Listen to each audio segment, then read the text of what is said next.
Imagine walking into a massive bank and handing a complex question to a highly trusted researcher sitting at a dedicated desk.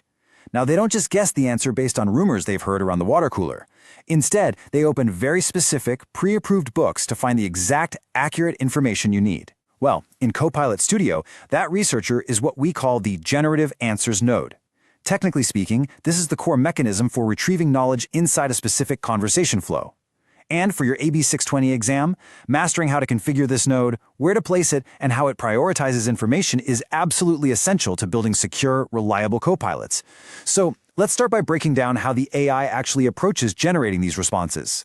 Section 1. AI responses. Two approaches. Think of a busy back-office operation with two very different types of employees. On one hand, you have your researcher. That's our generative answers. When a user asks a question, this node looks through a defined set of documents, like a premium product catalog, and synthesizes those facts into a natural response. On the other hand, you have custom prompts. These act more like a specialist worker on a data entry line. Instead of searching a library, you're instructing the AI to perform a specific reasoning task, like maybe classifying a client document. For the AB 620 exam, you really need to memorize this distinction. Generative answers synthesize facts, while custom prompts execute targeted instructions. In this explainer, we're focusing entirely on that synthesis piece. Section 2. Node placement. Where exactly does this go on the canvas? To understand placement, think about a VIP entrance at an exclusive event. You don't just hand out VIP wristbands at the front door to everyone who walks by, right? You wait until someone is verified at a specific dedicated desk. Similarly, you place the Generative Answers node exactly where you want knowledge retrieval to occur within a known conversational flow. It is not the agent-level conversational boosting that acts as a front door for any random question. Let's say in a banking scenario, the user interacts, the agent explicitly checks if they are a premium tier client using a condition node, and only then does the conversation route to the Generative Answers node to fetch those premium results. It's a targeted action. Now, there is an exact sequence of clicks you need to memorize for the exam to actually place this node. First, you open your topic from the Topics page. Second, select the Add Node icon directly below your target, like right after that VIP condition we just talked about.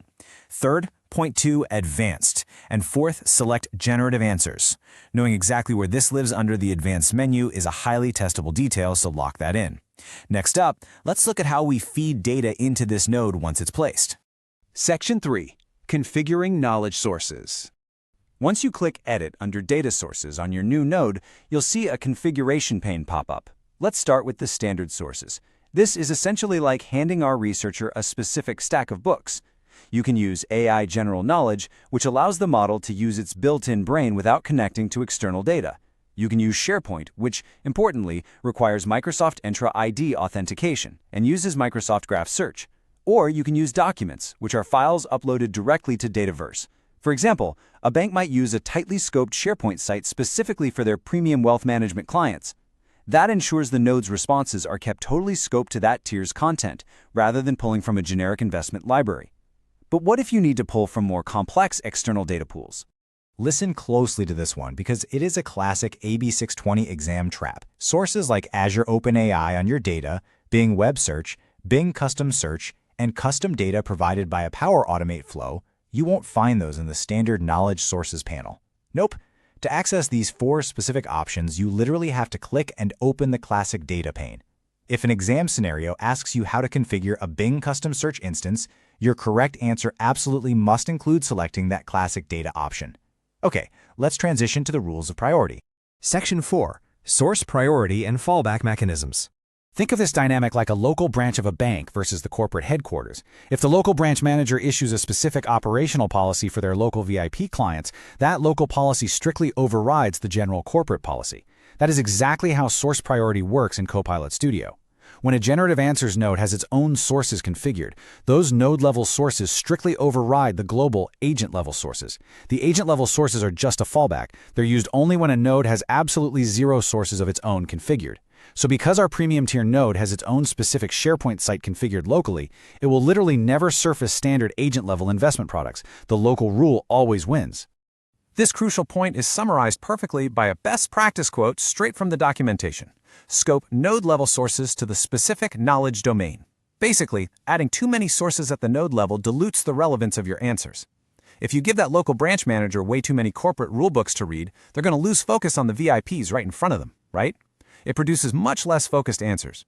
Keep your knowledge corpus tightly focused for the absolute best AI performance. And finally, what happens if the AI reads those specific books and finds absolutely nothing relevant?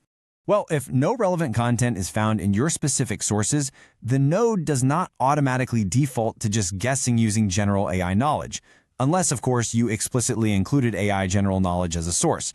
Instead, it just returns a no information found state. For the AB 620 exam, you have to remember this critical architectural rule. To handle this gracefully, you must add a condition node immediately after the generative answers node. If no content is found, the condition catches it and routes the user to a fallback message or an escalation path. So as you go to design your next Copilot, ask yourself, how are you going to configure your condition nodes to handle those inevitable fallback escalations gracefully?